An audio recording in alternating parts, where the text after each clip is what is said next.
Hey y'all,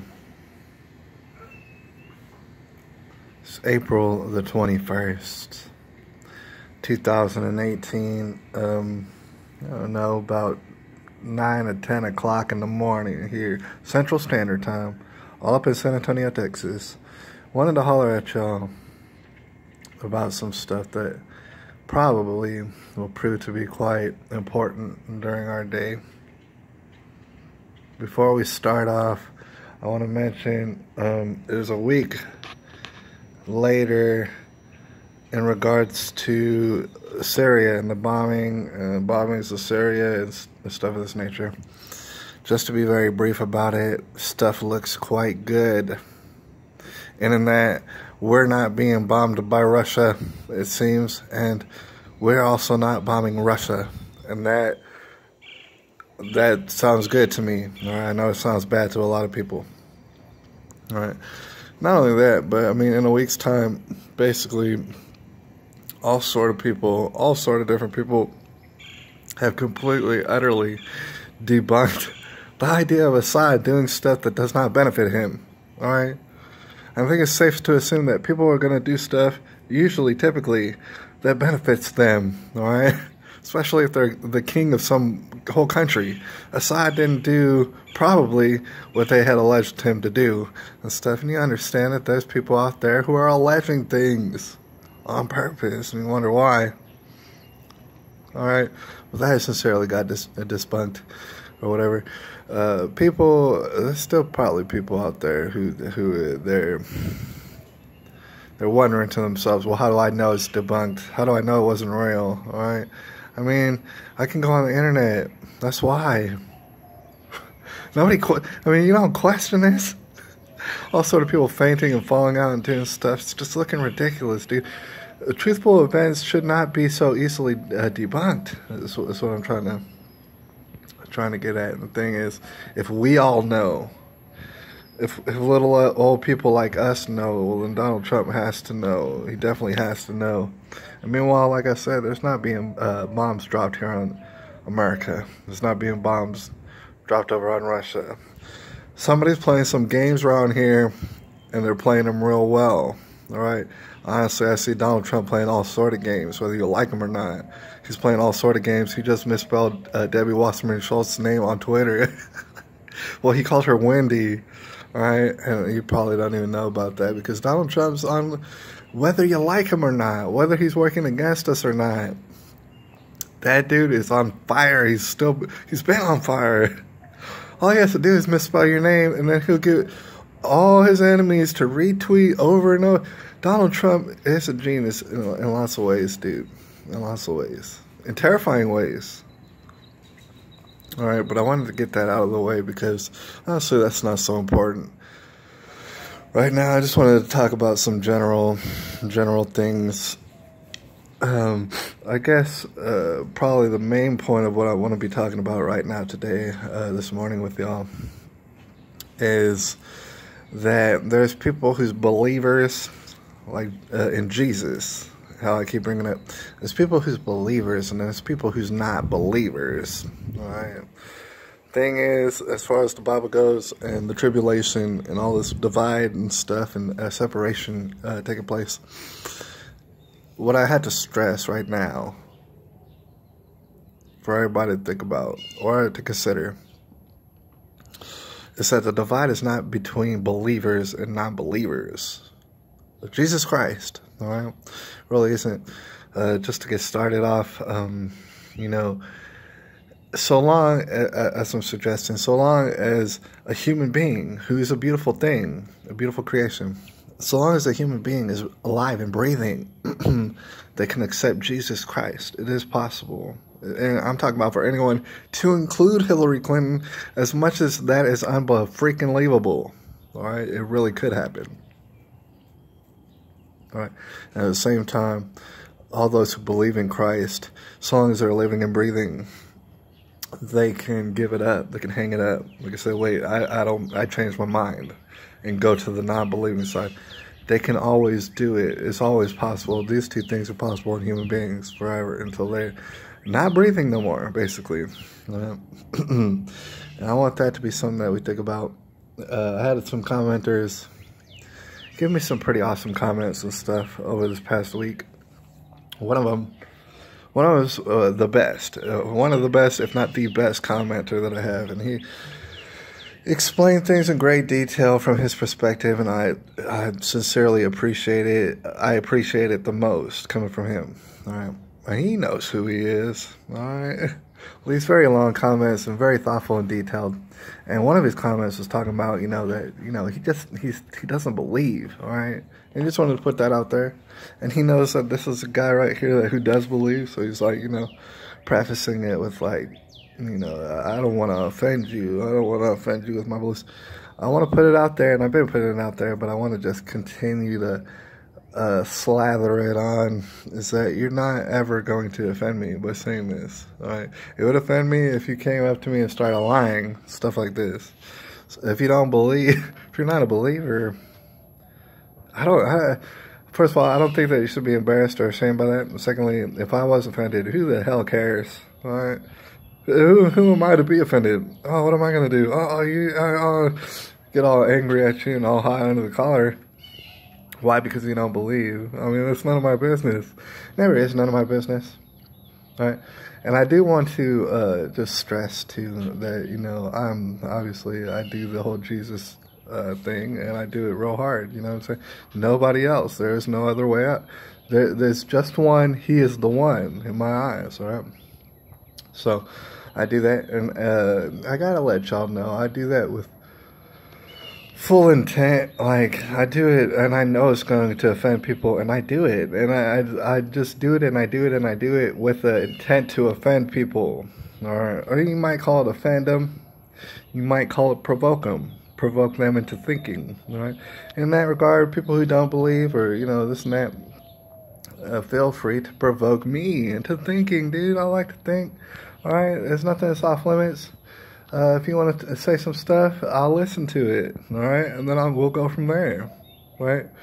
But he's talking about how he didn't believe, and also one thing that I wanted to bring up is been spoke about before on this channel. Certainly, at least a couple of times, but it will probably be spoken of again.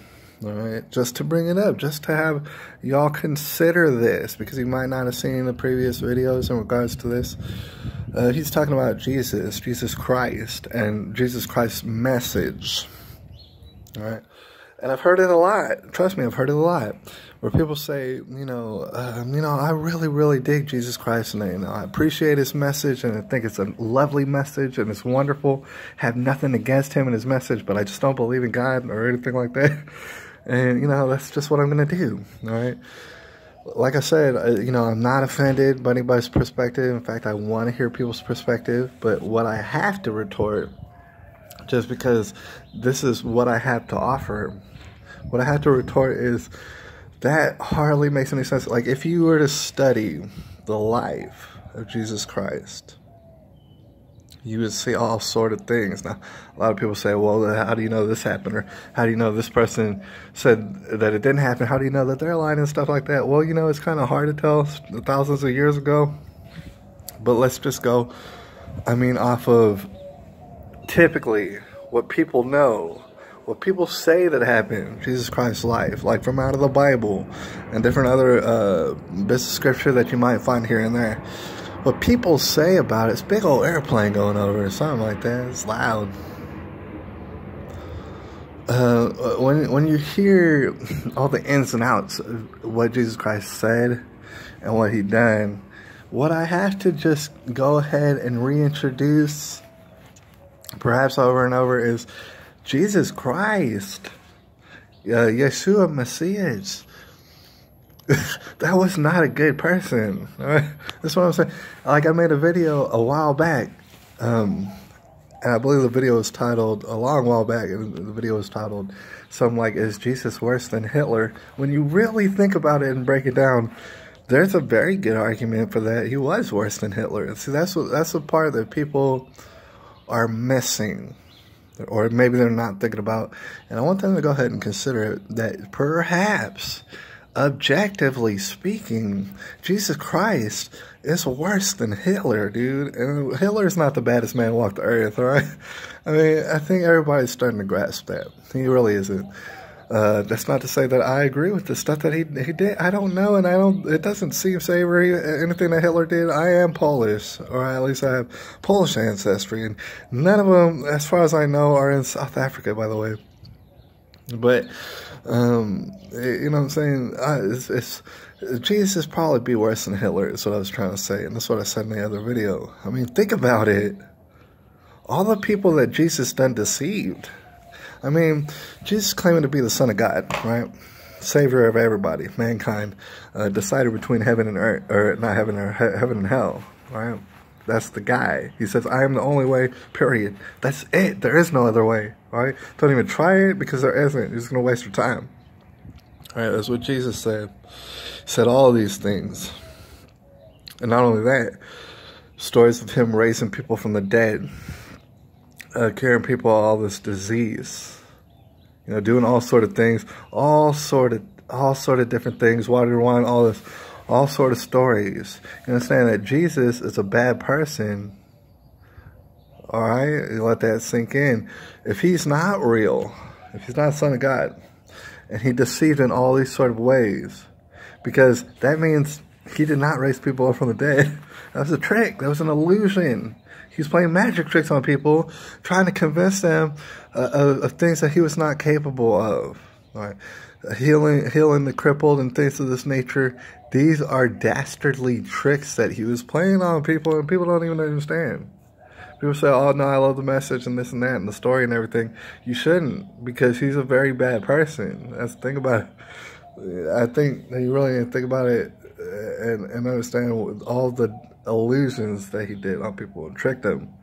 And meanwhile, what people call religion, and put those quotes, people call it religion as far as people following Jesus. Jesus has nothing to do with religion. And that's what I want to stress out there. People are getting all mixed up, been all mixed up for thousands of years, right?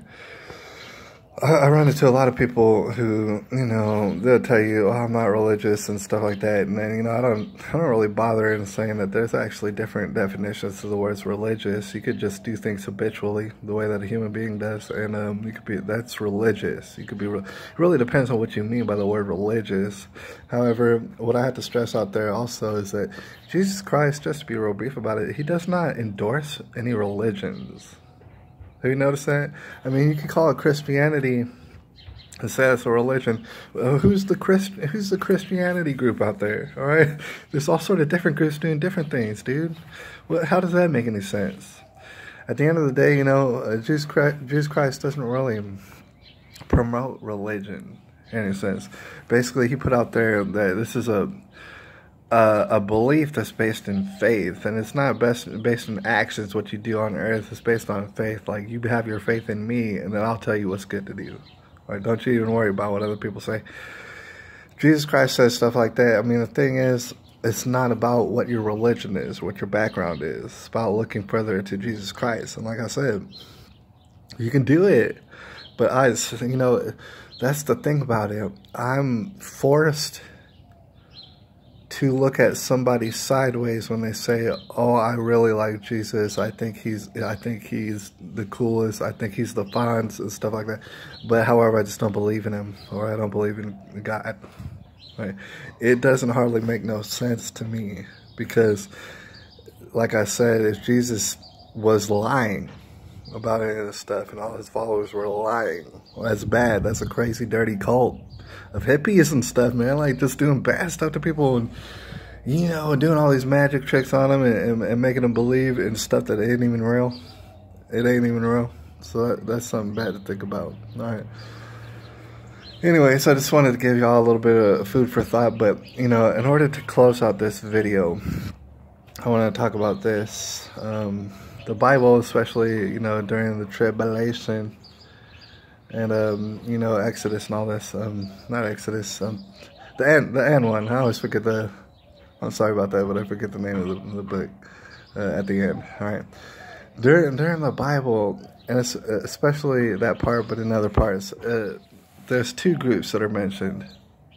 All right. Well, it's actually a whole bunch of different groups. You'll have the group that's in Israel, and then you'll have Judah, and you'll have other different separate groups, and there's groups of savages and stuff like this.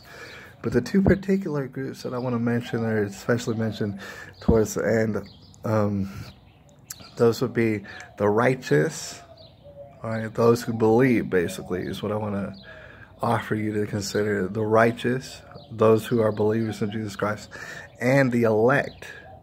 And you could switch it out, you could change it. Maybe the elect could also be a code word for Israel. If you really think about it, who knows? Who's to say? It's up to your interpretation, but you could say that the elect that they're speaking of could mean Israel. And of course, there's a verse in the Bible that's talking about those who claim to be Jews, and there's a lot of people who say that they're Jews on earth today. Maybe they're not. I don't know. There's going to be a lot who are. There's going to be a lot of Jewish people who really, in fact, are Jewish people. There's going to be a lot of, and has been a lot of Jewish people who really ain't Jewish people, and are lying to you, all right? So there is that verse about, you know, those who claim to be Jews, who are Jews, but who aren't Jews, but they're claiming to be. And when you think about the elect, technically speaking, you could think about Israel. Right? Because technically, those who are Jews who do not believe in Jesus, they might be smart, they might have all the rules and stuff, they might follow all the rules, right? And people out there who's not Jews, right? Could be atheists, could be agnostic people, could be Buddhists, could be any sort of number of all sort of what you would call religions out there. All these different people who are sincerely in pursuit of the truth, in pursuit of happiness, in pursuit of success, in pursuit of actual peace, solutions to real existing problems out there. It does not matter their background. What I'm here to suggest to you is that they all belong to the group that is called the elect. And that basically there's Christians, there's believers, there's the righteous, there's those who are fake Christians, and most of them are. Most of them are fake Christians. Right? They don't even know any better. But there's the real actual Christians. Only the Lord can decide who that is. Right? Only the Lord can decipher who's really real. Right? We might be able to tell through people's actions and the fruits off people's trees. We might be able to tell, but in the end, Jesus is the one that decides who's really real. All right. So you have the believers, you have the righteous, you have those who are following Christianity, and that's not a religion, because you'll never live up to being perfect like Jesus. It's not even possible. All right. You got those people, and then you got the elect. Who's the elect? Like I said, I'm here to basically just suggest for y'all to think about that. That's Israel. And Israel is really hard to tell. It's filled up with all sort of pagans and this and that. Like I said, atheists, Buddhists, any which a person. Anybody who's seeking out the truth, who wants to know the truth, who wants justice, who wants to get down to the bottom of things, who wants to see the nitty-gritty, they want to figure out who's lying to them. You call them Israel, not the black Israelites, probably, but you can call them Israel, or you can call them the elect. Who elects them? Who elects them? I'm here to suggest that it's actually Christians. It's that other group. Who elects these people? What does that mean? Well, like, just for example, it's one of my favorite examples. Sticks, Hex, and Hammer 666. I watch that guy on the daily. I have to, because he's so in depth with his analysis. He's so robotic with his delivery, and I love it. I love Sticks and his perspective and everything. What I'm here to suggest to you is that he's definitely not a Christian, and he'll tell you, I'm not a Christian at all. Don't hit me up with that stuff. Don't try to convert me, this and that. Please don't, because I'm off doing my thing. What I'm here to say is that Sticks, Hex, and Hammer would be a perfect example of the elect, right? Those who are elected by who? Believers, Christians, people like myself who see the good in what Sticks is doing, right? And we understand it, and we elect him into a certain spot. He's basically the bringer of the news. He's way better than CNN or whatever BS you're going to find on television. It's ran by Satan directly, all right? Sticks, Hex, and Hammer really brings that good stuff. There's all sort of people out there who ain't Christians, who ain't believers, but yet and still we go to them for advice. We go to them for news. We go to them for insight and stuff. This is the elect. All right, very important people. The Bible will tell you those are very important people and hold them up in high regard. At the same time, just get out of here. does mention the tribulation. Right? The Bible does mention a tribulation and a separation. And during this time, it also mentions that even the elect will be deceived. They will be deceived. All right, a lot of them.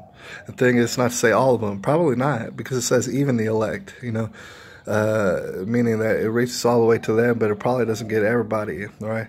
What probably happens is that the elect, those who are very, very smart, who have all sort of intelligence, all sort of intel, all sort of insight, a lot of them are going to be deceived simply because they don't have the eyes to see all the way. A lot of the elect will actually be converted into believers because they'll have no choice but to believe. The evidence will be strongly on the side of there being a God, there being Jesus Christ being his son. The evidence is going to be overwhelming. So there's going to be a lot of non-believers who are switched up to believers. There's going to be a lot of believers who are basically forced out of believing they didn't have what it takes anyways. This is a very long game of chess that we're playing right here. And it's very complicated. All right. And everybody out there, I just want to say again, you know, don't feel ashamed for what you do and don't believe in. Be ashamed of being too ashamed to share it, dude, because, you know, I'm not trying to change what you believe, and I have no desire in it and things of this nature. I just like to listen. You want to talk and stuff like that. That's wonderful, but we're balls deep in the tribulation. I'm going to have to holler at y'all a little bit later about some other stuff. And I hope y'all have a wonderful 421. I'll holler at y'all.